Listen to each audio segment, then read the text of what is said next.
Қайырлы күн достар, сіздермен бірге Айқап подкаст. Бүгін бізде өте қызықты экспириенс болайын деп тұр. Жалпы өзіме подкаст шыққалы бұндай тәжірибе болмаған, себебі менің қасымда бүгін қосымша жүргізуші ретінде менің әйелім Фариза. Қош келдің. Сәлем. Иә, енді жұмыста да, үйде де, подкастта да бірге отыратын болдық. Қалжың, бізде бүгін арнайы шығарылым, себебі 2026 жылға санаулы күндер қалды. Жеке кәсіпкер болғандықтан бізде қазір жаңа салық кодексі қабылданды. Енді 1 қаңтардан бастап ол жаңа салық кодексі күшіне енеді. Және сол салық кодексінің жұмыс тобында болған, салық кодекс қабылдаған адамдардың ішінде болған дейікші. Қазақстан Республикасы мәжіліс депутаты, Республика партиясының мүшесі Айтуар Қошмамбетов мырза, қош келдіңіз. Қайырлы күн. Иә, бұл тақырыпқа сізді шақырған себебім, депутаттарды қарап отырам. Бізде қанша 104 депутат бар ма? 98. Мәжіліс 98 депутат бар ма? Мен байқайтын шағын және орта бизнесті бір ертең келесі жыл қиын болады. Кейбір заңдарды ішінде өзгерту керек немесе тоқтату керек деп жүрген өзіңіз.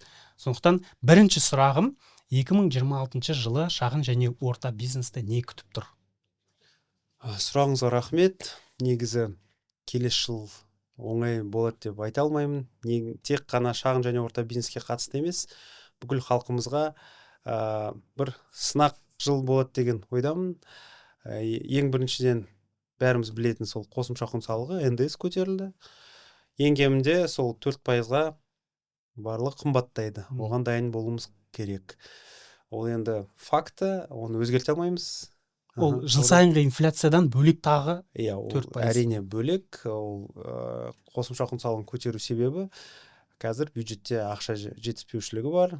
Яғни соған орай бізде оны толтыруымыз қажет. Сонымен қатар көрші Ресей Федерациясы да 2%-ға өзінің қосымша құн салығын көтеріп жатыр.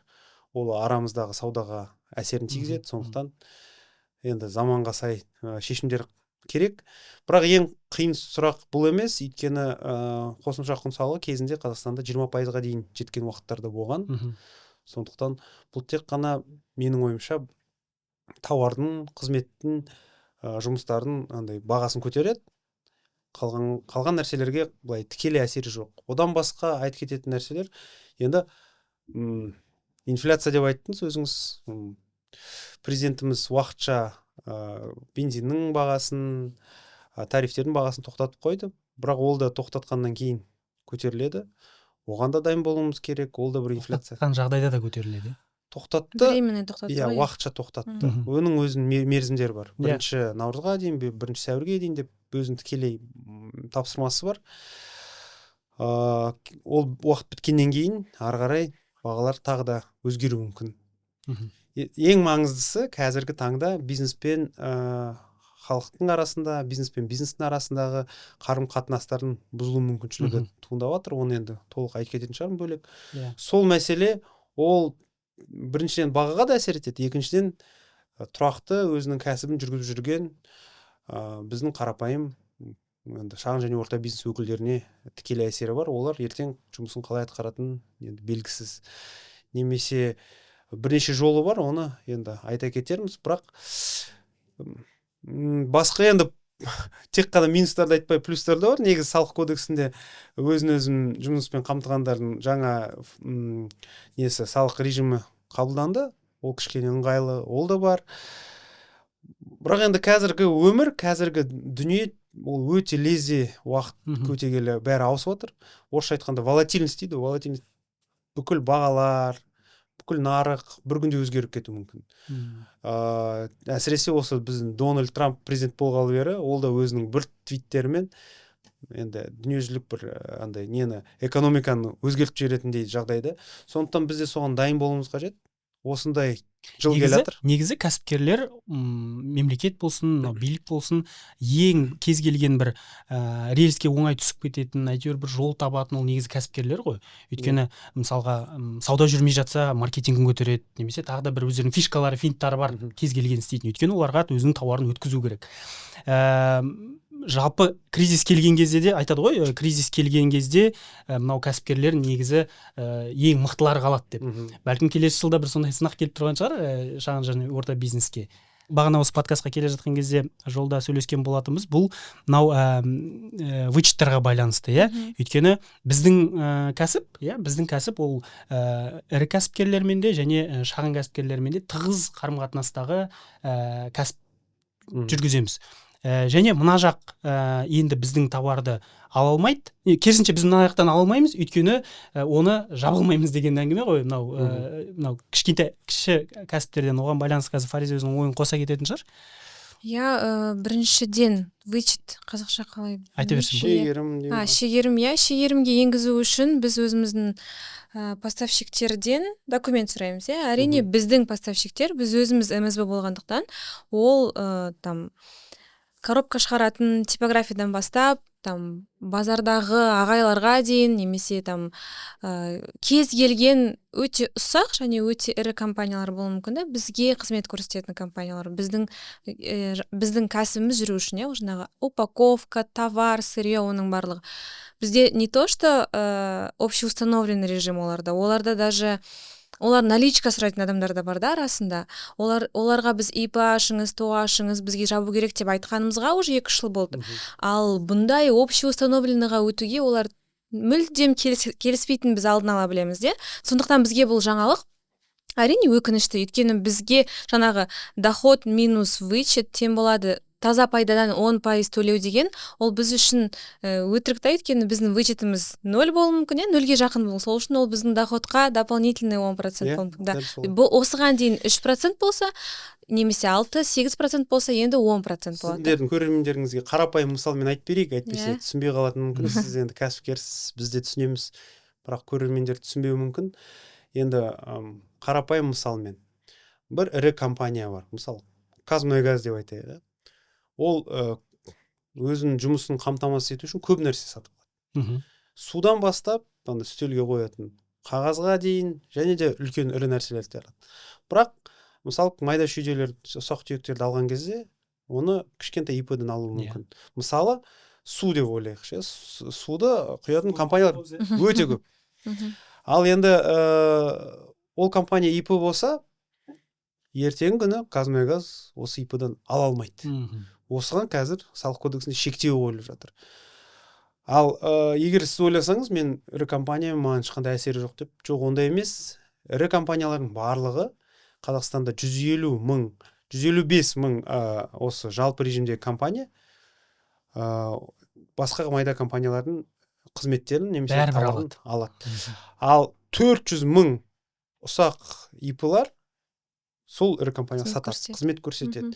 Яғни, негізі әлемдегі дамыған дүниедегі барлығында, ОСР елдер дейміз, енді дүниежүзілік банктың рекомендациялары бар, жыл сайын беретін, ақш, Европа, олардың барлығында бір ірі компанияның аясында ең кемінде ондаған, әйтпесе жүздеген майда шүйде компания жұмыс істеп жүру керек. Ол бір инфрақұрылым сияқты, андай бір океанда планктон жүзеді ғой, үлкен бір киттің қасында. Сол сияқты да. Ал біз қазір сол қарым-қатынасты бұзып жатырмыз. Екеуіне бір-біріне тоқтатып қойып жатырмыз. Егер де сіз үлкен компаниямен жұмыс істеймін десеңіз, 2 жол ғана бар. Өзін-өзі жұмыспен қамтитын самозанятый болу, ал оның шегі 1.200.000 айына. Ол азақ. Екінші жолы жалпы режимге көшу. Ал жалпы режимге көшу деген оңай емес, ол бухгалтер жалдау, есеп жүргізу, оның бәрін төлеу, өзіңіз үйренсеңіз үйренесіз, үйренбесеңіз. Сонымен қатар салық көбейеді. Яғни қосымша құн салығын төлейсіз. Сонымен қатар енді КПН, ИП немесе КПН жылдың соңына төлейсіз таза табыстан. Яғни кемінде бір 20%-ға қымбаттайсыз. Ол ірі компанияға да ыңғайсыз, сізге де ыңғайсыз. Бұның арасында ұтатындар кім? Заңсыз жұмыс істейтіндер ұтады. Көлеңкел экономика. Біз негізі тағы бір мысал келтірейін, өзімнің компаниямның, бізде жидек деген дүкен бар. Біз кәдімгідей жаңғақтар, жемістер, сыйлықтар сатамыз. Бізге күзден бастап, біз Галмарт, столичный, юбилейный, тағандай дүкендерге біз поставщикпіз. То есть біздің товарымызды олар сатып алады. Олар бізге сентябрь-октябрьде бір хат жіберді, режимдарын қандай болады. Бізге бір хабар беріңдер, 1 январьдан бастап қандай режим ұстанасыңдар. Ол кезде біз әлі былай жүрдік, мүмкін өзгеріп қалар, сосын біз жауап бердік, әлі де білмейміз, декабрьге дейін сізге бір жауабын береміз деп. Декабрьдің 1-інде тағы хат алдық. Біздің, получается, самый крупный поставщиктар ғой, именно постоянный. Одан бөлек бізде B2B сектордан бөлек кәдімгідей ТО ИПлар бар, өздерінің сотрудниктерін алатын, корпоратив подарок алатын. Олар олар бізге былай деп айтады. Олар бізге звондайды да, бізге заказ осындай бар, бірақ режимдарын айтып жіберіңдерші да, и сол кезде ой, блин, девочки, тогда сори деп. Сонда біз енді қазір не істеп жатырмыз, біз енді отырмаймыз ғой, заказдан айырылдық деп. Мен уже бухгалтер ауыстырдым, келістім, кездестім, таңдадым, өйткені бұрынғы бухгалтер маған бірін айтты, мен өйтіп жүргізе алмаймын деді. Мен өйткені менің 10-20 компаниям бар деді. Мен каждыйыма фокусым жетпейді. Мен каждый раз, каждый форумға қатысып, енді заң слишком часто обновляется, да, и я не могу быть в курсе каждый раз, я, получается, это не вывезу, из-за этого мен сендерді алмаймын деді. Оған қоса оның ендігі алған адамның жалақысы да көбейіп жатыр. Әрине, потому что менің требованиям басқаша да уже. Салық көбейеді. Яғни сіздің де бағаңыз көбейеді.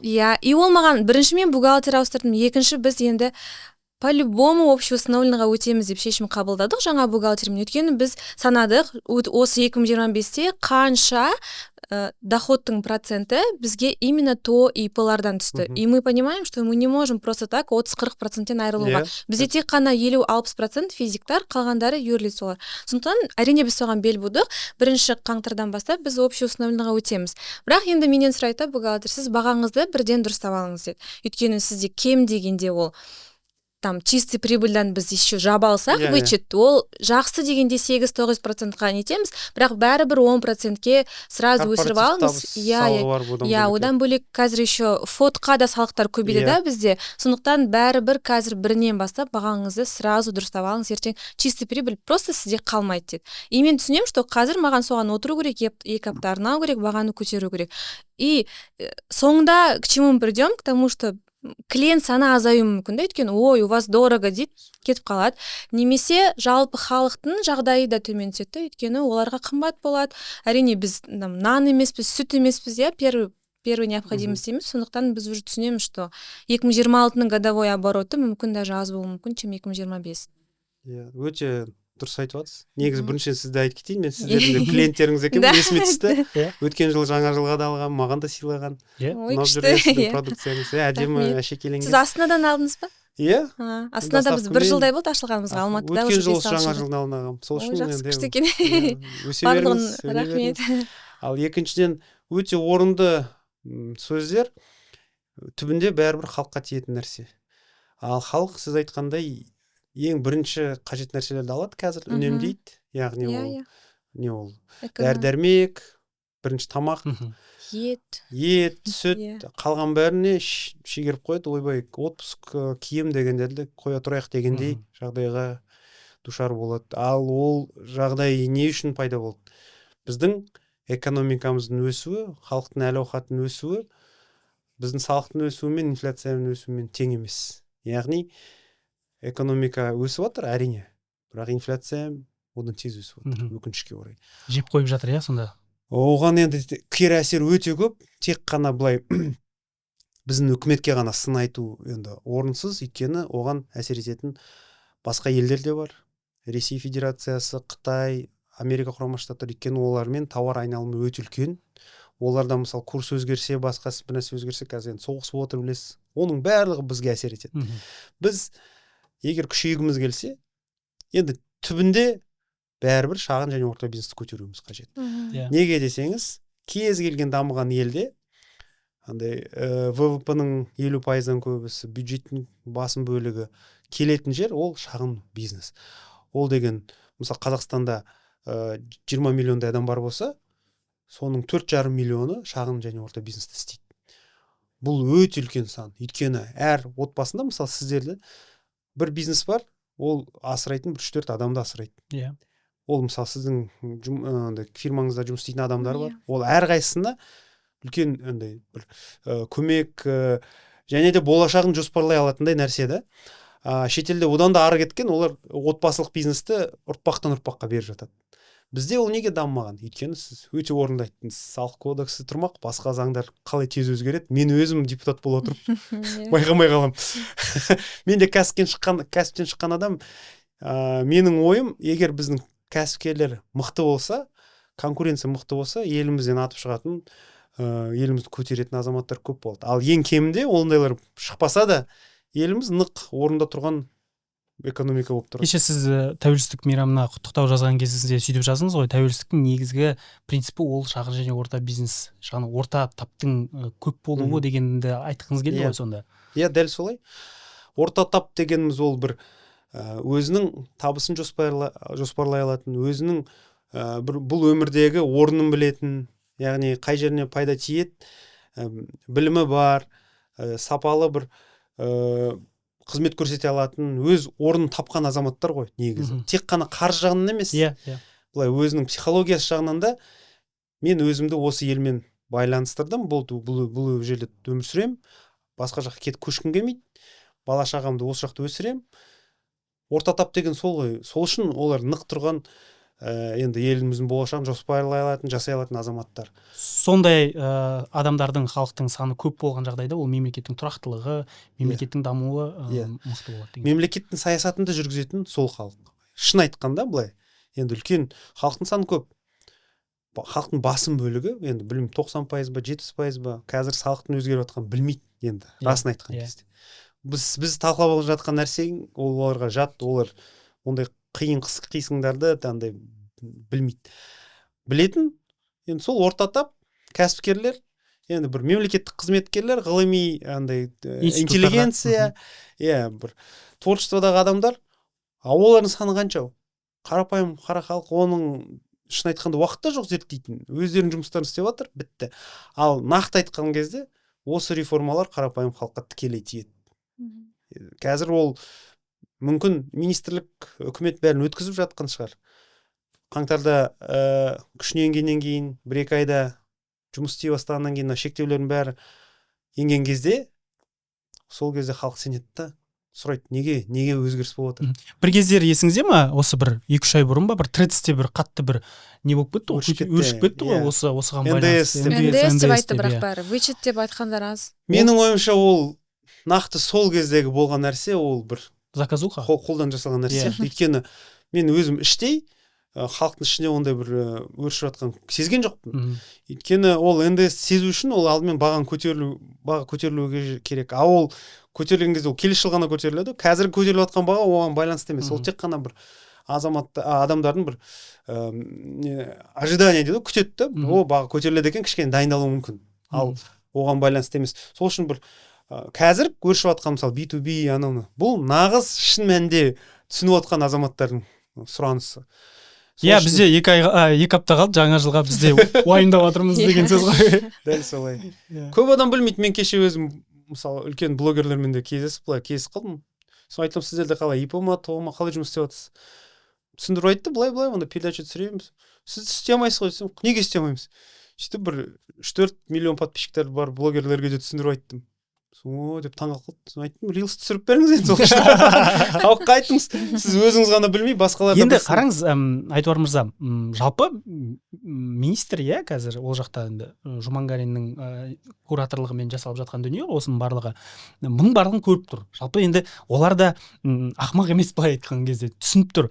Бірақ осындай қадамға дәл осы уақытта бару, бұл қандай қажеттіліктен туды? Мен ойламаймын, мынау қалай да қазіргі мынау салық кодексін НДС-ті 4% көтергеннен, немесе мынау салық режимдерін санын азайтқаннан, мынау СНР, ойыл деп бөлуден бір керемет бір салық түсіп кетеді, бір қалай да бюджетіміз толып кетеді деп ондай бір үлкен расчет жоқ қой. Ол шағын бизнестен не аласың, былай алған кезде бір алатын да дүние жоқ қой олардан. Олардың есебі қандай сонда? Негізгі есеп қосымша құн салығын көтеріп, ірі бизнестен көбірек ақша жинау. Ал ол ірі бизнестен көбірек ақша жинау үшін ірі бизнестің сұранысы бар. Мысалы, біз таза жұмыс жасаймыз дейлер. Ал біз басқа контрагенттерден бір нәрсе сатып алған кезде, біз сол қосымша құн салығын, яғни НДС-ті бір-бірімізге шегере алмаймыз. Бұл НДС деген 16% болып тікелей түспейді ғой. Оның өзінің бір қызық нәрсесі бар, ол сондай бір қызық салық. Ол мысалы, мен сізге сатам, сіз ары қарай сатасыз, бәрімізге бөлініп былай. Анау майды нанға жаққан кезде солай кішкене бөлініп кетеді. Тікелей мен 16 төлемеймін. Арамызда мысалы мен 5 төлеймін, сіз 4 төлейсіз, сөйтіп бөлініп кетеді.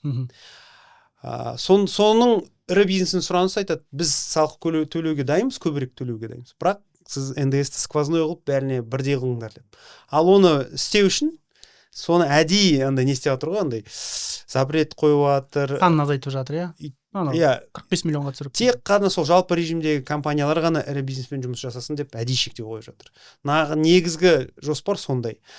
Ал енді қазір екінші мәселе, үкімет шын айтқанда осы жұмыс барысында бұл мәселеге енді түсіндіріп айтқан кезде, халыққа шыққан кезде, аймақтарға барған кезде бұл мәселе әлі бизнеске де дұрыс жетпеген. Бизнестің ойы былай болды да, әлі өзгеру мүмкін, сондықтан күте тұрайық дегендей. Енді бізде көп нәрсе талқыланады ғой. Соңғы шешімі әлі болған жоқ дегендей күтіп жүрді.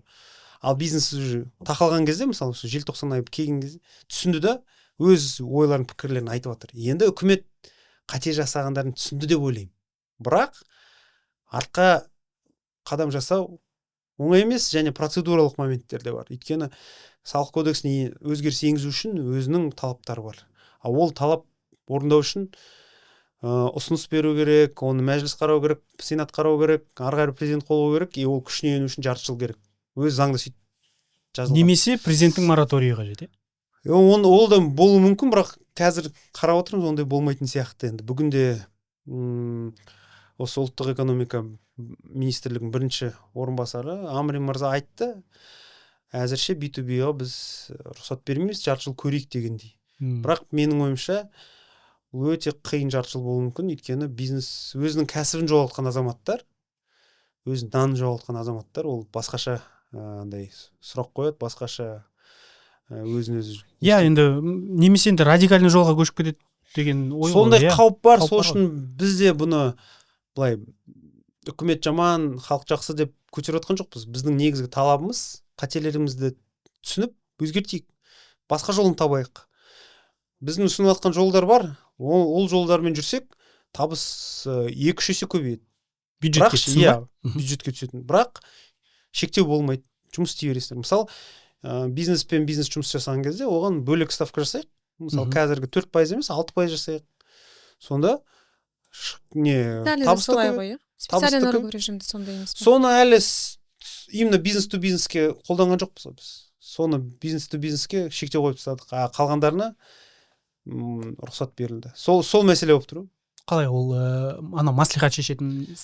Маслихат шешсе де сіз бәрібір ірі бизнеске сата алмайсыз ғой. Сіз тек қана өзіңіздің араңызда сата бересіз, немесе жеке азаматтарға ғана сатасыз. Сонда мен қазір біздің мынау мәжілістен төмен түсіп, біздің Алматыда недегі Керифудқа барайықшы, мысалға, біз Керифудқа товар өткізген кезде көп нелер тұрады ғой, жеке ИПшниктер тұрады ғой. Мен сан қойып отырмын да сұрақта. Менің түсінігімде сонда олар алып келе алмайды ғой, товарларын. Если олар общий установленный болмаса. Мысалға, ірі магазиндер болсын, супермаркет, сізден жақсы білетін Магнум, Смол, Тоймарт, ешқайсысына қоя алмайды қазір. Кәдімгі, білесіз, ИПшник келеді, бір машинасымен, бір Nexia-сымен келеді да, жаман Nexia-сымен келеді да, бір 2-3 мысалға не алып келу мүмкін, шампанский алып келу мүмкін, оптовкадан алды да, шампанскийін мына жаққа өткізіп жатыр. Ол істей алмайды ғой сонда, қазір. Жоқ, туалетный бумага, шампанский алып келіп жатқан. Кез келген, сабын қолдан жасайтын адамдар болсын, қолдан тігетін азаматтар болсын, әшекей жасай ма, бәрібір ешқайсысы егер жалпы режимге көшпесе, тұра алмайды. Оны нақты Magnum, Small, Тоймарт сияқты ірі сеттердің барлығы хат жіберіп айтты. Бізге сразу айтты, 20 декабрьге дейін айтыңдар, жоқ болса 20 декабрьге дейін возвратный накладноймен сразу забирайте свои товары. Айтуар болса, ол деген үлкен проблема ғой негізі.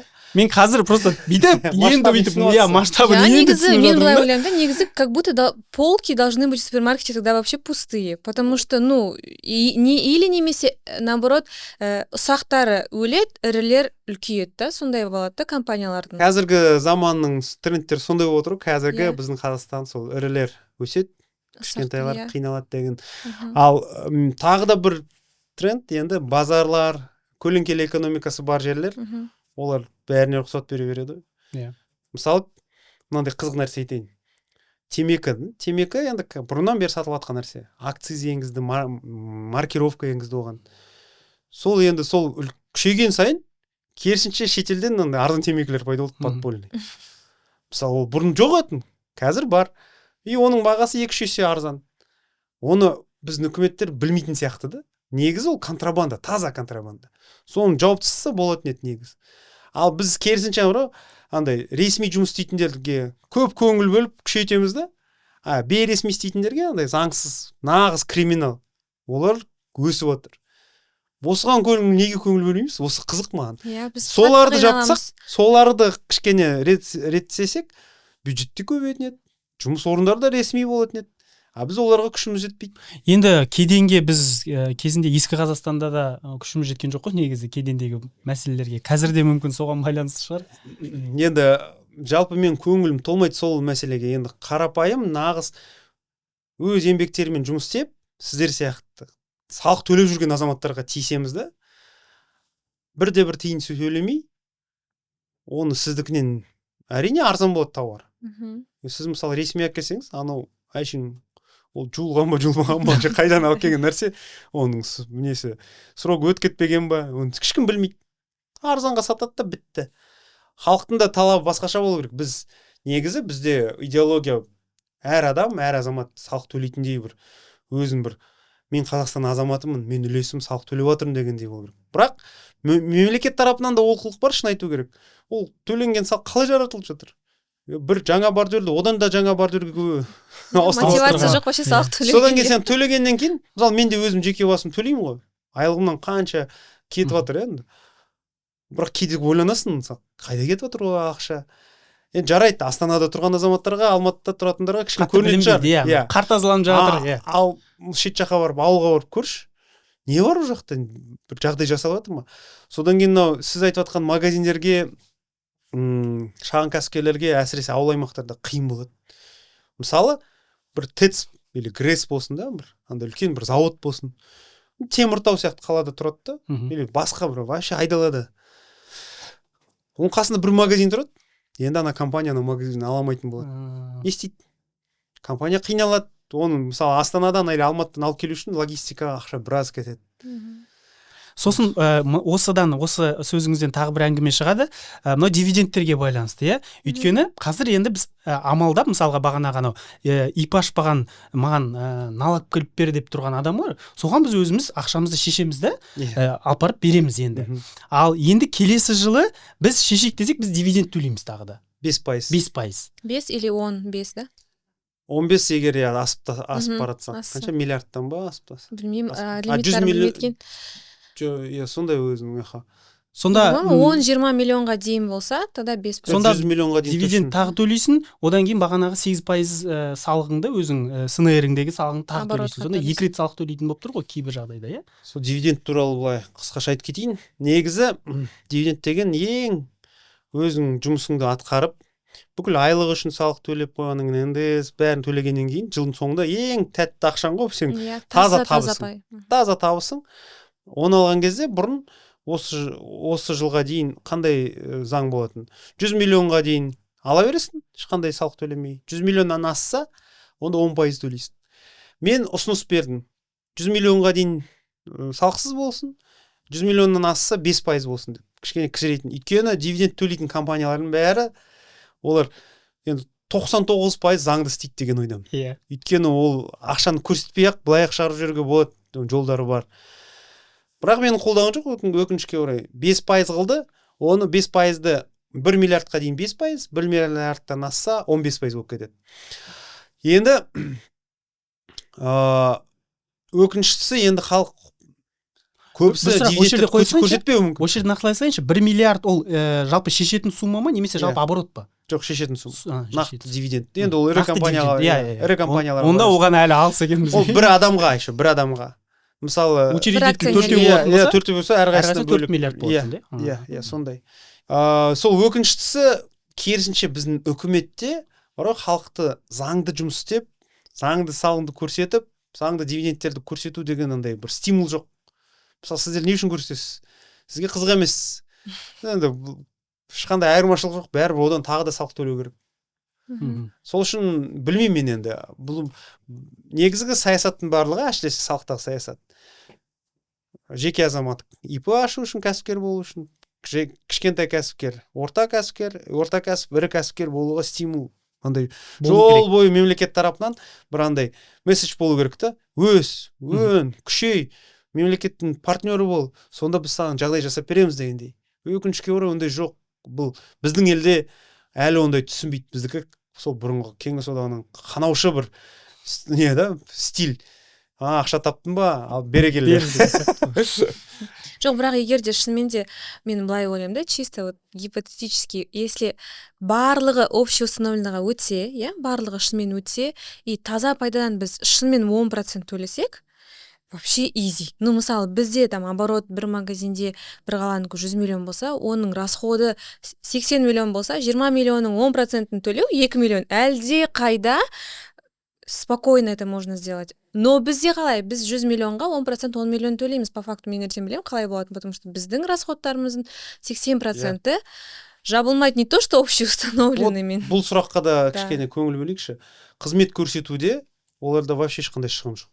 Оларда шығын аренда мен айлық.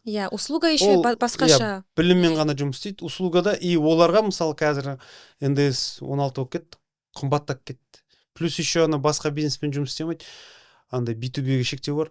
Ол қызметтің барлығы қиналып жатыр қазір. Бізге келеді маркетологтар, журналистер, блогерлер, копирайтерлер. Олар потому что упрощенкаға кірмей қалды, егер де мысалы өзін-өзі жұмыспен қамтитын 1 миллион 200 мың болса, сен 1 миллион 200 мың айналым ғана, сен таза табыс емес ол.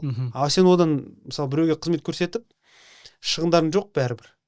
Не істей аласың сен? 1 миллион 200 мың сен мысалы арендаға офис аласың, уже жартысы кетіп қалады, бітті. Ол өмір сүру деген оңай емес қой. Ал керісінше біз сондай кісілерге неге жағдай жасап береміз? Мен түсінбеймін бар ғой. Россиядан көшіп келді біраз адам. Олардың көбісі сөйтіп жұмыс істеді. Олар шетелге өз қызметтерін көрсетіп, Қазақстанға ақша алып келді. Қазақстан тұрып жатыр, квартирасын жалдап жатыр, тамағын жеп жатыр. Бізде ақшаны құртып жатыр. Экономикамызға өз үлесін тиіп жатыр. Ол бір үлкен тоға ашатындай жағдай жоқ. Өйткені ол бір адам немесе бір-екі адам болуы мүмкін. Бірақ түнмен немесе күндіз жұмыс істейді компьютермен отырып. Жақсы емес па? Біз сондайларды қолдап, тартып шақырмаймыз, бүкіл дүниеден келсін бізге. Айтишниктер. Бізде мынау номад карт деген болатын еді ғой, мынау. Ол виза жұмыс істеуге рұқсат береді. Жоқ, ол негізі енді визаны рұқсат бергеннен кейін сен жалпы салық режиміне де соған бәрін ойластыру керексің ғой сен. Салық режимі бойынша бізде IT-ге байланысты Астана хабта режимдер бар. Айналымнан 1% төлейсің. Бірақ оған тіркелген 1,5 мың компания бар. 1,5 мың компания деген көп емес, шын айтқанда. Мысалы, жеке азаматтар бәрібір компания ашқысы келмейді. Өйткені волокитасы көп. Мысалы, газелистті алайықшы, газелистті. Бір газелі бар, грузды алады, апарат, алып келеді. Оған қандай бухгалтер, қандай цифр, оны санау, QR, анау, счет қиын ғой. Ал егер айналымнан 4% төлейсің десең, кішкене бір миға сиятын нәрсе де, оған ешқандай қиыншылық жоқ. Онда ол бүкіл жиналған ақшаны алады да, айдың соңында кнопканы басады, кетіп қалады салып. А қазір ол не істейді? Бухгалтер жалдау керек, оған ақша төлеу керек, бухгалтер оны мынаны қол қой, мынаны істе дегенде. Ол уже ойланады, ол айтады, мен тек қана андай налым ғана жұмыс жасаймын деп сондай кетуі мүмкін. Дәл солай ИП-ларда біз айтишниктер бір қатты ақыл деп ойлаймыз. Негізі олардың да ой өрістері басқаша, олар басқа нәрсемен айналысқылары келмейді. Олардың творчестволық процестер жүріп жатыр ма, бітті. Негізі бизнесте сондай болу керек менің ойымша. Өзің кәсібіңді жүргізіп жатсың, қалған бәрі оңай болу керек. Сіз мысалы ана жидекті жасап жатса, сізге сол өзіңіздің әдемі упаковкаларыңыз, сомен бас қатыру керек. Сомен басқалармен конкуренция, қай жаққа апарам, қалай оны не істеймін дегендей, қандай праздник бар деген. А сіздің ойыңыз біз жылдың соңында басқа нәрсе. Сіздің ойыңыз осы, мынаны қалай санаймын, мынаның несі, вычеттер бар ма жоқ па, кімнен сатып аламын енді. Миларыңыз қатады енді. Енді сіз поставщик іздеу керексіз. Ал мен ең маңызды нәрсе осы салық органдары мен үкіметтегілер. Енді олар бизнесте істемеген шығар, істесе де баяғыда істеп кеткен.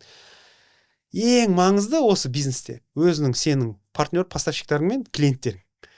Сен екеуінен айырыламайсың. Анау партнерің жоқ болып кетсе, мысалы, саған тауар алып келмесе, сен сататын нәрсең жоқ. Ол шикізат болуы мүмкін, ол басқа нәрсе болуы мүмкін. Мысалы, мынандай бизнесте подкаст студия болуы мүмкін, таба алмай қалсаң, екінші клиент кімге сатасың? А қазіргі салық кодексінде екеуіне де тамырына шауып жатыр да. Дұрыс айтасың. Сонда ешқандай түсінік жоқ та. Мынау процесс қой, жарайды, мына жағынан да мына жағынан жауа салайық.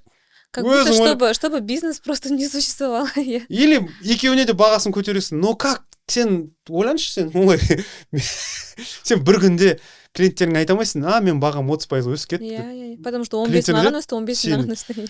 Өйткені ол қарым-қатынас, ол адамдардың арасында жылдар бойы қалыптасып келе жатқан нәрсе. Ол отбасы сияқты, достық сияқты, дәл солай бизнестегіде ол қарым-қатынас. Сен партнердің саған сенеді. Бүгін ақша жібересің ба, жібермейсің, жібермей қалдың ба, ертең жібере сал, ештеңе етпейді деп айтады. Ал ертеңгі күні мынандай көтеріп жүрсең бағасын, бұл бәрі орны тұрғанша біраз уақыт керек әлі. И бұл режимге байланысты емес, бұл ең бірінші сол адамдардың арасында қарым-қатынасқа байланысты. Иә, бизнес деген жалпы қарым-қатынастан пайда болады ғой. Негізі дұрыс, ең бірінші сенімнен пайда болады, содан кейін барып бұл сауда жүреді. Жаңалықтардың біреуі товарлардың спискісі, мен соны сұрайын дегем. Сіз, мен өзім товарлар несі? Тізімі, иә, Каталог, бізге маған кеше ғана жазды бухгалтер, вот жаңа бухгалтер айтады да, сіз сол тізімге енгізілмедім, қайдағы біз новогодний заказдар жинап жатырмыз, мүлдем оған уақыт жоқ деп. Ол айтады да, 1 қаңтардан бастап сол тізімге енгізілмесе сіздің товарлар, мен SF-калар шығара алмаймын дейді, электронный счет фактураларды клиенттерге жібере алмай қаламыз. Егер сізге сол керек болса, тізімге міндетті түрде енгізілу керек. И мен бүгін не істедім таңертең, мен бүгін спискті шығардым, бізде ассортиментте не бар, соның барлығын жібердім бухгалтерға. Ол айтты, мен пока қарайын, сайтта не бар екен. Мен сайтқа өзім де қызығып қарадым, не бар екен именно менің товарларымнан. Мен пока толық түсіндім деп айта алмаймын. Біріншіден, бұл сайттың не үшін жасалған, екіншіден, мен ойладым, мен басында былай ойлаппын, о жақта уже бар товарлар, мысалы там миндаль, енді ол товар бар, иә, бар, значит, мен просто айтам, мен осы миндаль сатам, там оның коды 0303, мен оны забираю к себе, допустим. Мен солай ойлаған, бірақ ол ішіне кірсем, именно біздің разделде орехи, сухофрукты, не скоропорт деп жазылып тұрады, соған кірсем, өзі 5 қана жаңғақ түрі тұр. Негізі былай сухофрукты орехи біздің дүкеннің өзінде 50 шақты түрі бар да, ал былай жалпы Қазақстанға кіргізілген оның бір 120, 200, 300 түрі. Мен ойлағам, сол жақта барлығы бар. Значит, біз просто таңдап аламыз деп. Сөйтсем, біз өзіміз, кажется, создаем там товары. И мен былай ойладым да, егер мен барып там создам товар, басқа дүкен кіріп өзінің миндалін енгізеді, бірақ ол бәрібір миндаль болуы мүмкін. Сонда кто это контролирует и вообще для чего это делать? Соны мен түсінбедім, сіз білмейсіз ба случайно? Мен де бұл сұрақты көтердім, бірінші көтергендердің бірі болдым, өйткені негізі бұның идеясы жалпы былай жаман емес. Сізге түсіндіріп айтайын алдымен. Кез келген товарда өзінің бір штрих-коды болады, паспорт сияқты. Сондай штрих-кодтың бірнеше түрі бар. Енді таможняның бір коды бар, содан дүниежүзілік ұйымдардың кодтары бар, біздің Қазақстанның ішкі коды бар, мемлекеттік сатып алуда қолданатын код бар. Енді ол кодтар көп, содан олар бір-біріне сай келмейді. Сөйтіп біздің үкімет айтады, дүниеде бірінші болып бүкіл кодтарды жинап бір паспорт жасайық. Содан суретін салайық. Сол мысалы, телефон ба, телефон. Қандай телефон, модель, суреті бар. Сонда единый код бола ма біреуінде? Иә, ортақ код, и қалған ішінде проваливаешься, ары қарай басасың да, ары қарай ішінде анау международный код, андай код, госзакупка қолданатын код, описаниясы бәрі, түрі, түсі. Бұл арнайы сайт қой, паспорт. Енді мысал ретінде айтып кетсем, бұрын білесіз, білмейсіз, сіздердің жастарыңыз қанша да білмеймін. Бұрын СИК РНН болатын. Иә, білеміз. Последний адамдар шығамыз. Ламинирование жасағанбыз ғой. Соны тасып жүретінбіз, әрқайсысын бөлек. СИКті бөлек ана неге соцзащита бір нәрсеге қолданасың, РННді жұмысқа кірген кезде сөйтіп бөлек. Қазір бір ғана номер, иін деген. Сол сияқты ғой, бірнеше код болды. Қазір соның бәрін қосып, біреу олайын деп жатыр. И Қазақстанда мысалы 50-60 миллион тауарлардың түрі бар. Жүреді. Одан да көп болуы мүмкін, мен примерно шамамен айтып отырмын. Енді сол тауарлардың бәріне паспорт жасамақшы. Негізі магазиндер қолданған кезде сіз айтқандай, әр магазин өзінің товарын бөлек чекке жазу үшін номенклатураға кіргізеді. Жоқ, мысалы, телефон, ол кезде штрих-код істейміз, генерация блокнот, микрофон деп жазады да, бірақ әр магазин өз бетімен жазады да, и чекте шыққан кезде сіз байқайсыз, кейде товар номер 1 деп тұрады, кейде нан деп тұрады, кейде нан ақсай деп тұрады, әртүрлі да. Енді бұл басым бөлігі общий халыққа бірдей нәрселер. Оны алып келетін бірдей импорттаушылар, бір 100-150 үлкен импорттаушы бар шығар. Андай мысалы электрониканың бір бөлек, андай тамақты бір бөлек, киімді бір бөлек алып келетіндер. Олар егер сол номенклатураға кіргізіп жатса, ары қарай төмендегілер и өндірушілер бар айтпақшы. Өндірушілер, мысалы, нан зауыттары бар, андай машина зауыттары бар, басқа. Ол ірілердің бәрі кіргізіп жатса, ары қарай төмендегі магазиндерге негізі оңай болушы еді. Олар уже ештеңе істемейді, просто QR-мен оқытады да бітті, шығады сразу тауар. Ол даже андай бір жаққа кіріп, бір нәрсе істеудің қажеті жоқ. Бірақ өкінішке орай біздің үкімет бұл реформаны керісінше бастап жіберді. МСБ-дан бастады. Иә, бұл хабардың өзінің жоспарлары болған, ірі кәсіпкерлерден бастаймыз, темекі, алкоголь, анау деп. Бірақ оны істей алмай, үлгермей қалды да, тура жаңа жылдың алдында бүкіл МСБ-ға хабар берейік деді. И ол әңгіме таралып кетті, бүкіл шағын орта магазиндердің бәрі бірдей тауарды бірдей кіргізіп жатыр. Мысалы, бірдей нанды, мысалы, 100 адам бірдей кіргізуі мүмкін. Оның ешқандай негізі ол реформа дұрыс емес жүріп жатыр. Ол орындалуында. Мен бірақ бәрібір түсінбедім. Соның барлығы ладно істелінеді, иә? Сосын оның пайдасы кімге тиеді? Кімнің жұмысы азаяды? Немесе мысалы клиенттер қарай ала ма сосын мен товарым қайдан келді деп. Не үшін оны істеп жатыр? Оның пайдасы былай. Қазіргі күнде магазиндер товарын сатқан кезде бәрібір номенклатурасын өздері қолма-қол кіргізеді. Егер оның бәрі кіргізіліп қойған болса, магазин қиналмайды да, алған товар автоматты жеңілдету үшін кейбір процесстерді. Бірінші, екінші, үкімет толық статистиканы көрмекші. Яғни бізде әлеуметтік тауарлар бар ғой, андай мысалы нан, ұн, күріш, гречка сияқты. Енді соның бағасын нақты қадағалап отыру үшін 100%. Ол қымбат сатып жатсыз ба, арзан сатып жатсыз ба? Осы ұлттық каталог арқылы басады да қарайды. Бүкіл Қазақстан бойынша мынандай тізім шығады. Қай магазин қаншадан сатып жатыр, мыналар бұзып жүрді дегендей. Ол жақта бағалар да болады ма? Енді СФ арқылы баға кірген кезде, сатқан кезде кассовый порталының бәрі оқылады. Негізі басқа Ресейде ондай бағдарламалар бар сияқты. Сіз бағана айттыңыз ғой, бұл әлемде тұңғыш рет жасалынып жатыр деп. Бұл стартап па не сонда? Бұл сондай новелла, анау біздің айтып жатқан вычетта ешкімде жоқ дүниеде. Және де бұл нәрседе ешкімде жоқ. Интересно, Қазақстан бас келетқан алдың қатардағы елдердің бірі негізі. Не, надеюсь, мы будем той страной, которая скажет, мы попробовали, оказывается, не очень, не делайте так. Сол үшін бұл ұлттық каталогтың минустары, яғни ойланбаған нәрселері шын айтқанда сіз сұрап жатқан. Негізі оны вообще таможня істеу керек емес па? Дұрыс, кірген кезде, иә. И өндірушілер. Мен айттым ғой, таможняға тиісе алмайды. Екінші мәселе, бұның кіргізгеннен кейін бұл данный маркетинг исследование, бұл дайын. Бұны кім қалай қолданады?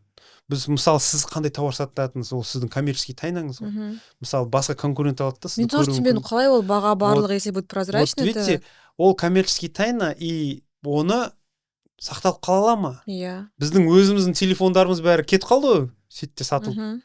Қазір тауар деген. Мысалы, ірі сеттер алады да сатып алады бұл материал. И ары қарай, мынау көтіп сатып алады, мынау кешью көп сатып алады екен. Давай кешью алып, кіші магазиндердің бәрін жауып тастайық, өзіміз сатайық. Ну или вообще самые ірілер могут сказать, так, мына жақта мынау күшті өтіп жатыр, давай соның, там, не знаю, бағасын нетейік, түсірейік, көтерейік, демпинг жасап, өтірік или искусственный не істейік. Жабылмағанша ұстап тұрады, потом жабылғаннан кейін көтереді. Ой, бұның вообще несі. Бұның экономиканың заңдары көп қой. Бұл бизнесте негізі ең қауіпті нәрсе сол. Ол андай коммерческий тайна. Қаншалықты ол прозрачный. Сіздердің упаковкаларыңыз бар, анау бар, мынау бар. Бұның да бәрі секрет қой, шын айтқанда бұны қалай. Айтуар мырза, енді мынандай сұрақ пайда болып жатыр да менде. Бағанағы вычет. Енді мынау барлығын енді коммерческий тайнаны ашық көрсету, бұл мынау ірі маркетплейстердің лобби емес па? Өйткені бізде қазір өздеріңіз атын айтпай қойын, ертең мені сотқа беріп жүре, иә, өзіңіз білесіз, біз тамақ заказ беретін әртүрлі бізде бағдарламалар бар, приложениялар бар. Енді мысалға астындағы дүкеннің жұмысы тоқтаса, біз тапсырыс береміз. Енді нақты маркетплейстер деп айтамайын, бірақ ірілерге қазір кішкене ыңғайлырақ жағдай жасалып отыр, өйткені оларда ең болмағанда команда бар оны жасайтын, бағдарламалардың бәрі бар, ақша бар. Сонымен қатар олар, мысалы, сіз алған тауарды, алған суммадан аз сатпайсыз ғой, бәрі бірде. Оларда енді түрлі түстен, түрлі нелер бар. Не датым? Ретро-бонус, андай түрлі нәрселер бар да. Иә, скидка дейді, бір ай андай тауарға, бір ай мынандай тауар. Яғни оның барлығы контрактілер мынандай. Ештеңе бұза алмайсың. Неге десеңіз, өйткені олар кішкене болса да өзін қорғап қалады. Мгм. Бірақ енді оларда да тікелей жаман деп айтуға болмайды, өйткені ол да үкіметтің тікелей олқылығы, өйткені үкімет оны алдын ала ойлап конкуренцияға жағдай жасайтындай қылып бүкіл ресми ережелерді жазып қою керек еді. Мгм. Бұл біреудің талабы емес. Ойбай, анау жаман, мынау жаман. Мен негізі көп жерде түсінбеймін. Анау банктер жаман дейді, ойбай, үлкен магазиндер жаман дейді. Бұның барлығы дұрыс емес. Әр саланың дамуы қажет. Бірақ заң бәріне заң аясында, Мгм. содан кейін үкімет көріп тұр ғой, мысалы, маржинальность қандай. Мысалы, банктер не үшін қазір сынап жатыр? Мысалы, ойлаңызшы, кейбір банктер, оның маржасы жылына 63%-ға дейін барады. Сіздің бизнестеріңізде ондай бар ма? Нет, конечно, Вот эти ондай 15-20% 63%-бен бизнес ашу деген, мен ойлауым, керемет қой. Арман. Кез келген кәсіпкердің арманы. Орындалмас арман. Әрине, онда көңіл бөлуіңіз керек. Неге? Өйткені оның үкіметтінде бір олқылықтары, оларға беріп жатқан ақшалары, сіңген пайыздық ставкаларынан табатын жерлері бар. Сол сияқты ірі тауар сауда сататын сеттер, маркетплейстер, біз оларға дұрыстап көңіл бөлу керекпіз. Конкуренцияға жол бар ма? Немесе олар бүкіл конкуренцияны өлтіріп тастады ма? Шағын орта бизнес жалыққаса, әрине ірілерге ыңғайлы. Олар қазір демпинг жасайды да, кейін бағын көтеріп жүреді. Енді біз де білеміз ғой, басқадандай өмірде басымыздан өткен нәрсе ғой, таксидің өзінде де. Иә. Енді мен айтып тұрғаным, өйткені енді көбінесе олар мынау банктың қасында қосымша ретінде ашылады ғой. Ал банкте бізде бағана сіз айтқандай барлық данныйлар, барлық ақпарат қолдарында, кімде қанша ақша бар екенін біледі, бәрінде кімнің ақшасы таусылайын деп жатқанын біледі. Сол үкіметтің күштілігі, осы депутаттардың, заңдардың күштілігі, осыған біз дұрыс шектеу қою керекпіз. Тек қана андай бір бас салып, мынаны жабу керек, қуу керек деген емес. Бізде инвестклимат болу қажет. Бірақ инвестклиматтың дамуы андай рет-ретімен шағын және орта бизнеске қарсы келмейтіндей болу керек. Негізі президент осы жаңа салық кодексін қабылдау қажет деген кезде, жалпы осы жолдауында айтты ғой, сол кезде негізі оңай жасаңдар деді ғой, бәрін.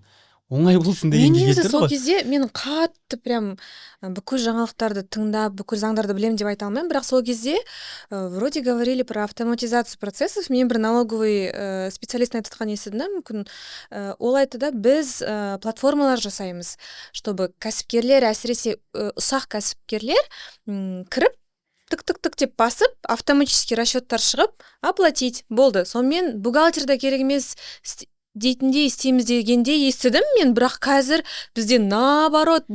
Ол да бар. Негізі ол да бар. Осы өзіне жұмыспен қамтитындарға платформалар қолданады.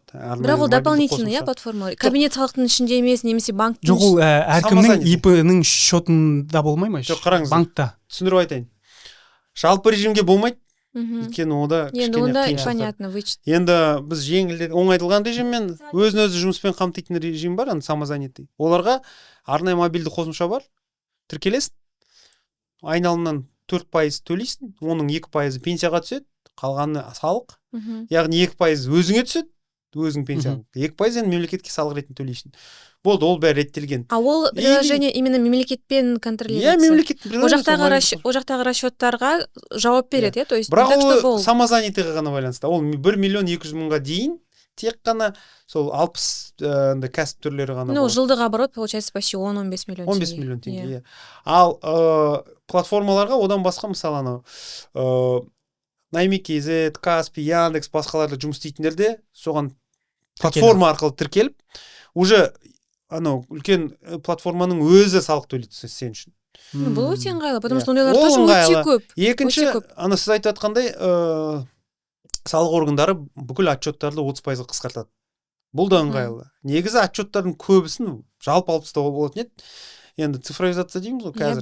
Банктерге де белгілі. Не қанша ақша алдың, қанша жараттың. Қандай отчеттар қысқарады? Мен нақты қазір айта алмаймын, бірақ бір 30%-ға дейін нақты сондай тапсырма бар. Осы жылдың соңына, ол бір жылда емес, бірнеше жылдың ішінде 30%-ға қысқарады бүкіл отчеттар. Ол отчеттардың өздерінде үлкен-үлкен. Жоқ, ана сайт ашқан кезде, қара серый болып тұрады ғой бір. Мен неден бастарын білмейсің ана жерде. Кабинетті. Иә, кабинет ашқан кезде. Новый кабинет шықты ғой. Ол бөлек, тағы да айтып кетейік онда. Жоқ, онан новый шықты ма не? Мен старыйына үйрене алмай жүрмін ғой мен. Жоқ, біз новыймен жаптық қой ИП-ні сенің. Да? Негізі сол жаңа салық кабинеті, басқа айтып жатқан ұлттық тауарлар каталогы, қазір енгізіліп жатқан нәрсе бар. андай қазақстандық өндірушілер реестр дейді. NKIT ма, сол ма? Сол, кажется, да? Солардың Производительдердің нелері. иә, ол КТП, Қазақстан тауар өндірушілерінің реестр, КТП. Бұлардың барлығы енгізіліп жатыр. Даже жаңа салық кабинетінің өзі. Бұл дайынбыз дейді да, бірақ шын мәнінде дайын емес. Шикіде енгізеді, кейін оны ары қарай істей береді, нағыз таптаптар сияқты. Жол күйінде жүзете береміз деген сияқты ма? Иә, анау бізде Америкада айтады, fake it until you make it деген сол сияқты. Дұрыс дейді да, бірақ шынымен де ол істеп жатқан жоқ көп нәрсе. Мен де сынайтыным, мемлекет деңгейінде бұндай нәрселерді алдымен реттеп алыңдаршы, пилот жасаңдар 1 жыл асықпай, одан кейін басқа халыққа енгізіңдерші. Неге біздің халық қиналу қажет? Оны түсініксіз болғаны бір нәрсе, одан басқа ол жұмыс істемесе қайтасың. Кейбір мысалы үлкен порталдардың қазақша версиясы жоқ қазіргі күнге дейін. Қалайша ол біздің қазақ елінде, Қазақстанда анау ресми порталдың қазақшасы жоқ. Қалайша ол бірінші қазақша болу керек қой. Иә. Сондай нәрселер да мен енді маған көп айтады да, сен сынайсың, сен андай бір оппозиционерсің. Жоқ, мен өзім көмектесуге дайым, керек болса ана қазақшасын аударып берейін. Керек болып жатса. Бірақ нақты адамдармен сөйлесіп, кері байланыстыққа көңіл бөлу керек. Мен неге өзім депутат ретінде жұмысқа қызығам? Өйткені халықтың өзі де бір керіс байланыс күтетін бір депутаттар да олар қажет халыққа. Бизнесмендерге де мен өзімді айттым, мен нағыз шағын және орта бизнестің лоббистімін деп. Басында маған сөйтіп айтқан, сен лоббистсің. Иә дедім, мен шағын және орта бизнес лоббистімін дедім. Сөйтіп халықтың өзі де маған айтады ғой, міне мынандай мәселе. Бұл мәселені ешқайсысын өзім ойлап тапқан жоқпын. Нақты өмірде болып жатқан жағдайлар. Бұны егер реттеп, дұрыстап істесек, қандай әдемі болушы еді. Шынымен де біз Қазақстан әлемдегі бірінші ел мынандай тіршілік жасап жатыр деген да, позитивті түрде айтсақ. Біз қазір бұның барлығын негативті түрде айтып жатырмыз. Неге? Өйткені ол қисық, ретке салынбаған, халыққа да қазір пайдасы түсініксіз. Сіздің сұрағаныңыз өте орынды. Кез келген реформа ең алдымен сол реформа жүретін адамдарға пайдалы болу керек. Түсіну керексіз. Мысалы, каталог дейсіз, міне каталог енгізсеңіз, мынандай мәлімет аласыз, маркетинг болады, сізге мынандай нәрсе береміз десе, осы, давайте онда жасайын деген. Басында не үшін істеп жатырмын деп ойлайсыз ғой. Өз басыңызбен қызығып, мен де кірейінші деп. Сондай. Сізге керісінше айтады, ойбай, кіргіз, 1 қаңтардан бастап сатамай қаласың. Айтпақшы, ұлттық тауарлар каталогы бойынша менің ұсынысым, менің сұранысым, мен хат жібердім, мен ол бойынша кездесу жүргіздім. 1 жылға шегеру, және сол 1 жылдың ішінде ешқандай шектеу қоймау, штраф жасамау. Яғни сауда жүріп жатыр ма, жүре берсін. Каталогқа кіргізу талап ете берсін, сұрасын, бірақ сауда тоқтатпасын. Істемесе штраф жоқ та? Иә, сол ең маңызды. Енді мен 100% айтамын, бірақ 90% оны шегереді, оны тоқтатып қояды, ешқандай штраф. Можно быть СФ-ки, ККМ жүргізуге болады. Адамдарға да сатуға болады, компанияларға сатуға болады. Рахмет сізге. Бұл бізде эксклюзив айтамыз иә. Иә, бұл біздің шағын және орта бизнестің лоббисті. Дәл солай. Иә, көп рахмет. Енді мынаны айтайыншы, бізде Атамекен палатасы бар. Өзіңіз де Алматы қаласы бойынша төрағасы болдыңыз, иә, қателеспесем. Дұрыс. Неге дейін? Иә, депутатқа дейін. Енді қараңыз, ол жерде енді Райымбек Батталовтың өзі енді шағын орта бизнес емес, ірі кәсіпкер ғой. Жалпы көбіне айтады, ол жерде ірі кәсіпкерлер жиналған деп. Және шағын және орта бизнестің не дейтін еді, мынау сұрауын сұрайтындар көп емес болса да, олардың дауысы қатты шықпайды дейді. Жалпы қазіргі палата предпринимателейдің, кәсіпкерлер палатасының жұмысына өзіңіздің көңіліңіз тола ма? Өзіңіз де сол жақтан шықтыңыз ғой. Мен Атамекен кәсіпкерлер палатасының Алматы қаласында 2013 жылы тіркелген болатын, осы юстицияға барып, өз құжаттарын тапсырып, 10 жылдай жұмыс жасадым. Енді өзіме бір өте жақын организация, оның маңыздылығын түсінем. Өйткені шағын және орта бизнеске бір үлкен қорғаушы керек. Ол бірден жинала салмайтын күш, өте ондай кіші шағын 2 миллиондай кәсіпкер бар. Оны бір ірі ассоциацияға қосу, ұйымдастыру деген оңай емес. Ал кез келген сұрақ осы призмадан қаралу керек та, бизнеске әсері қалай болады деген. Кез келген заң. Енді бүгін таңда көңілім толық толмайды. мен ол негізі туралы осы жерде пост жазғам. осы жерде қоса кетейінші, кешіріңіз. Қазір осы сіз енді шағын және орта бизнестің мәселелерін көтеріп жүрген санаулы депутаттардың бірісіз ғой, бірақ сіздің артыңызда негізі палата тұру керек еді ғой қазір. Өйткені палатаның негізгі миссиясы кәсіпкерлердің құқығын қорғау. Менің түсінігімде солай. Бірақ менің көзқарасымда, мынау журналистік көзқараста, палатаның қазіргі миссиясы ол мынау биліктің, үкіметтің қазіргі болып жатқан өзгерістерін бір түсіндірумен айналысатын сияқты ше, бір пресс-служба ма, пиар отдел ма, бір ше, осылай болайын деп жатыр деп сендерге айтатын адам сияқты ше, бір шағын және орта бизнеске, жалпы бизнеске негізі осылай болайын деп жатыр деп айтатын бір площадка ғана сияқты болып қалды да. Негізі олар жоқ, былай болмайды, бізде мына жақта 2 миллион бағанағыдай шағын және орта бизнес тұр, олар ертең қиналады. Енді палата негізі өте үлкен және бүкіл регионда өзінің филиалдары бар. Жалпы мынау Аманат партиясы сияқты немесе ірі партиялар бар ғой бізде, республика, енді барлық партиялардың филиалдары бар. Палатаның да бүкіл региондарда филиалдары бар. Өте бір үлкен жұмысы қойылған орган ғой. Ал жұмысы қойылған органның негізі күші бар, ресурсы бар олардың. Артында қаншама бағана айтып тұрған тіркелген кәсіпкерлер бар. Негізі олар бір вес болу керек еді ғой деп ойлаймын да, бір санасатындай. Бұл мен айтып кеткендей көңілім неге толмайды, ашық айтайын.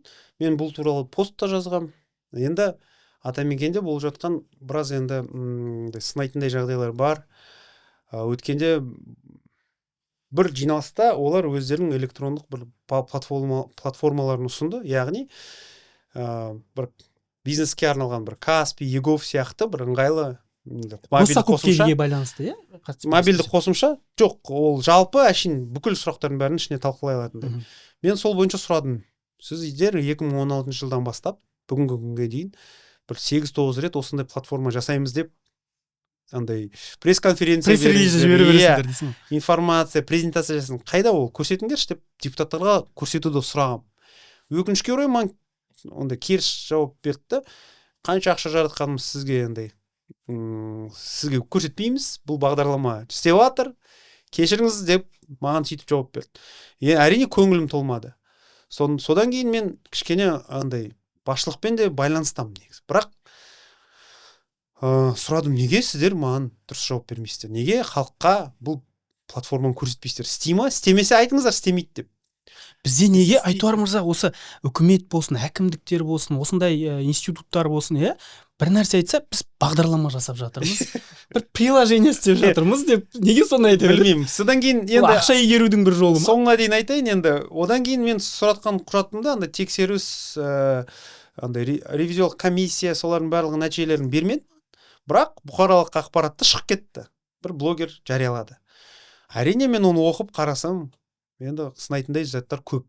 Содан кейін тиісінше мен андай арнайы органдарға жіберіп тастадым ол хаттардың барлығын. Тексеріңдер деп. Әлі жауап келген жоқ.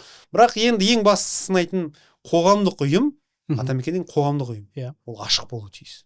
Жариялы жұмыс жасау керек. Ең бірінші басшысынан бастап. Ол жақта членский взнос бар. Членский взнос аз емес. Олардың бюджеттері енді менің білуімше 12 миллиардтан асады. Мысалы біздің партияның бюджеті 1 миллиард. Қалайша оны салыстыруға болады? Ал үлесі қалай? Оны жасап жатқан жұмысы, мен жұмысын жоққа шығармаймын. Атамекенде жұмыс жасайтын өте білікті, мықты мамандар бар. Жанашырлар маған көмектеседі. Мен мысалы сұрақ көтерсем, информация беруге, бөлісуге, былай ақылдасуға дайын. Аймақтарда да, орталықта да. Бірақ сіз айтқандай бір мықты жұдырық керек қой, андай бір бәрін жинайтын, қосатын. Ал жетекшісі енді мысалы үлкен документ, салық кодексі бойынша өз пікірін былай естіген жоқ оның пікірін. Бір қолдау пікірі болмаса, нақты бір нормалар бойынша бір сынап, мына жер әсер етеді, болашақта мынандай болады дегендей. Жалпы жұмыс жүріп жатыр, бірақ басшысы кім, қандай структура, кім не істеп жатыр деген белгісіз да. Енді бұл сұрақты енді мен көтермейтін шығармын, бұл сұрақты сол өзінің жарнасын төлеп жүрген бизнес көтеру керек шығар, менің ойымша. Өйткені менің де қатты араласып, өзінің бір ішкі бір мүдделерін қорғалып жатқандай болады да. Мен негізі палатамен жұмыс істеуге дайынмын. Оларға көмектесуге, бар білімді, бар мысалы заңдар бойынша да мен олардан сұраймын, қай жері олқылықтар бар. Маған да олардың ұсыныстары келеді. Мен ол бойынша жұмыс істеп жүрмін. Бірақ ол былай жалпы ұйымдаспаған нәрсе да андай Иә. Мен есімде 22-ші жылы қаңтардан кейін президент мынау кәсіпкерлерді жинаған кезде, одан кейін палатамен де жиналыс өткізген кезде айтқан болатын, палата толық бір неден өту, перезагрузкадан өту керек, жалпы өзінің жұмысын нақтылау керек, немен айналысатынын түсіндіру керек деген сияқты. Енді одан бері қанша жыл өтті? 3 жыл өтті, иә, байқалмайды. Мен де байқамадым. Сол үшін енді атамекен болашағы маған да бір бұлыңғыр, қалай болатын белгісіз. Немесе ол өзгеру қажет, немесе оны мүмкін басқаша тарату керексіз бе? Иә, айта алмаймын ондай. Бірақ менің өте өкінетінім сол бұрынғы андай бір кәсіпкерлерді қорғайтын мықты күш болса. Мен есімде мынау ол кезде сіз палатада Алматы қалалық палатасында болдыңыз. Мынау 22-ші жыл қаңтардан кейін, иә, кәсіпкерлер өте көп зардап шекті. Ол жерде Мақсат Кикимов бар, Зама Ким болған Алматы қаласында. Сіз жүрдіңіз, иә, ол жерде тағы да есімнен шығып кетті ол жерде жүрген азаматтардың. Өйткені мен сол кезде біз өзі Алматыда тұрдық, жалпы бақылайтынбыз сол нені, процесс қалай жүріп жатқанын. Сол кезде мына өздерінің төлем ақыларын тезірек алу деген процесстерді мен өзім былай сырттай бақылағам.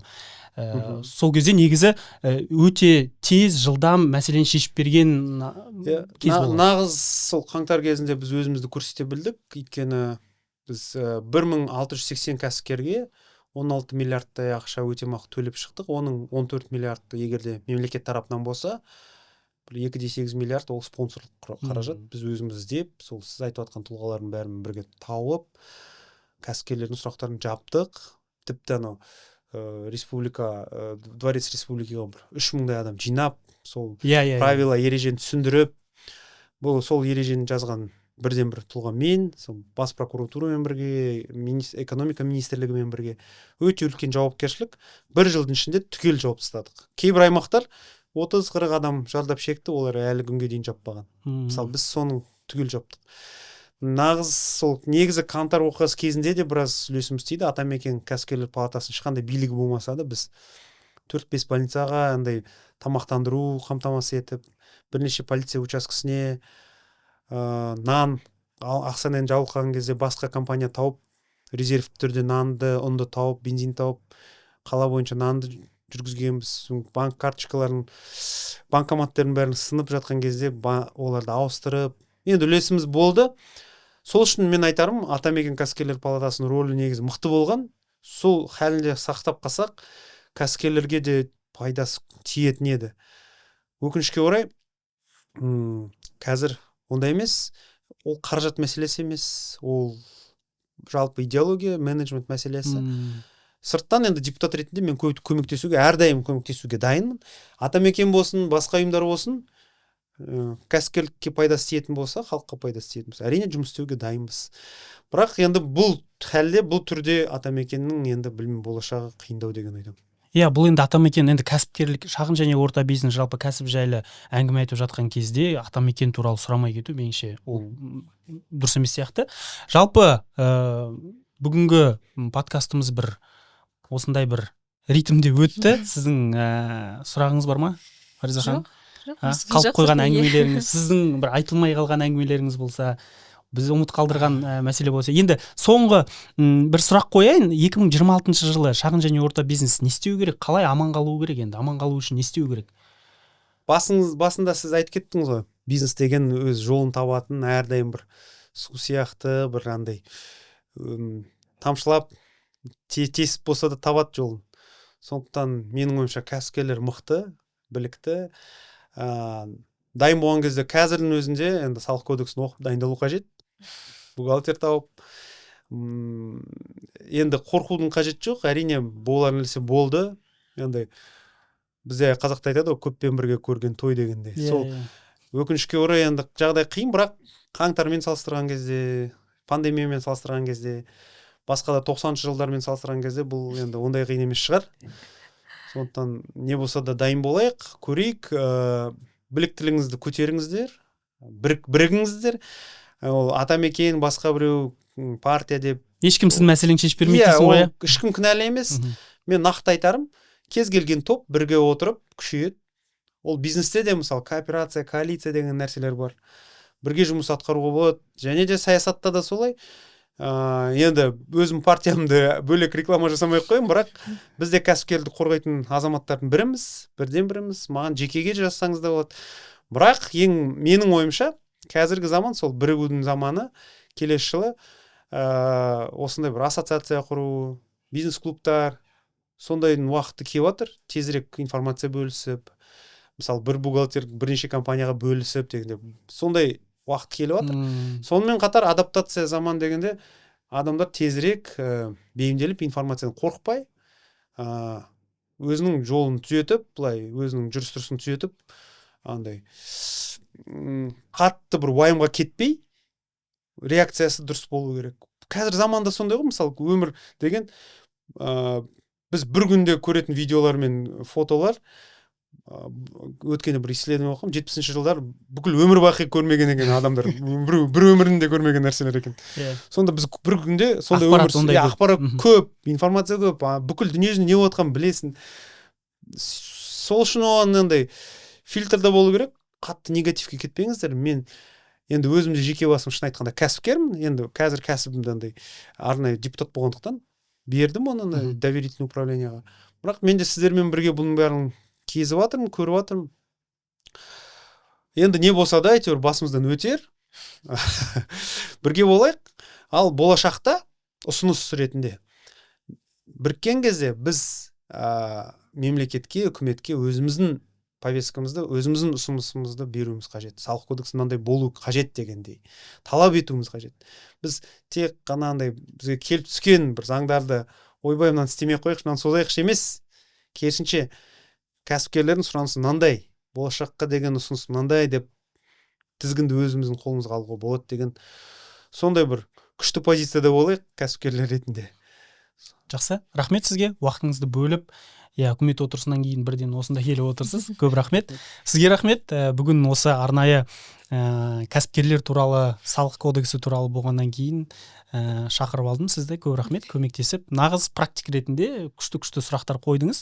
Жалпы бұл практиканы бізге қоссақ болады екен алдағы уақытта да. Біздің шығарылым жаңа жылдың қарсаңында шығады, сондықтан жаңа жылдарыңыз құтты болсын. Депутат мырза, сіз де өзіңіздің тілегіңізді тілеп жіберсеңіз. Жаңа жыл құтты болсын. Құрметті көрермендер, сіздерге жаңа табыс тілеймін, ісіңіз өсе берсін, денсаулық, отбасылық амандық тілеймін. Енді заманымыз тыныш болсын, кез келген қиындықтардан басты көтеріп өтейік. Сол. Рахмет. Менің айтарым, келесі жылға осындай бағдарламаларды көріп, көп пайдалы ақпарат оқып, дайын болыңыздар, әсіресе кәсіпкерлер. Ал жалпы халыққа айтарым, келесі жылы қиын болады деп барлығымыз айтып жатырмыз ғой. Бізге зардабы тисе де бизнеске оңды-солға ақшаны шаша бермей, қаржылық сауаттылықтарыңызды арттыра беріңіздер, өйткені келесі жылы ешқандай білім ешкімге артық етпейді. Сол, бүгінге осы, сау болыңыздар.